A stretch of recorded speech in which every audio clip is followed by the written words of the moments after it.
ce centre d'interprétation des aqueducs, ça ne va pas être uniquement, si vous voulez, montrer des vestiges. Il ne s'agit pas de présenter, si vous voulez, uniquement des vestiges, c'est véritablement montrer l'intérêt de l'eau, les différents ouvrages hydrauliques, donc avec une approche à la fois technique et une approche également d'usage dans le monde romain jusqu'à aujourd'hui.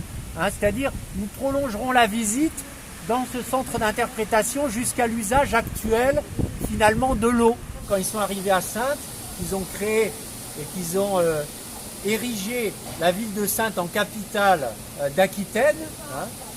Ils ont parcouru, les ingénieurs romains, les ingénieurs topographes, ont parcouru la campagne jusqu'à plusieurs dizaines de kilomètres autour de Saintes et ont identifié et ont demandé à la population, aux gens qui vivaient là, donc aux Gallo-Romains, finalement, quels étaient les lieux des sources.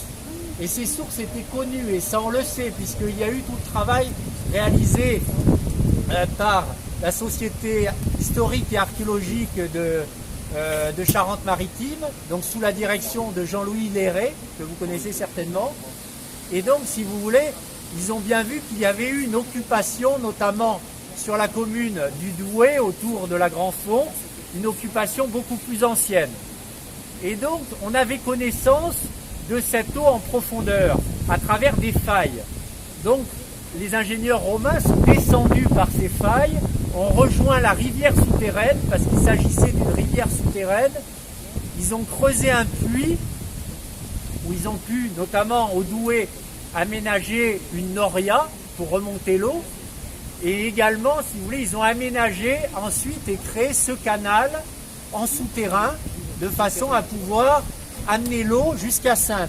Il y a près de 17 km de longueur d'aqueduc, et donc il s'agissait, avec des outils que vous pourrez découvrir ici dans ce moulin, des outils qui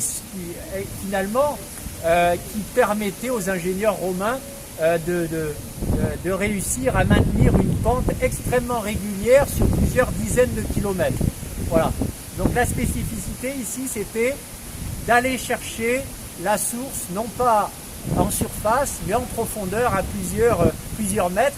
Là, nous sommes à 6, parfois 8 mètres de profondeur, et c'est ce qui fait la qualité de cet ouvrage.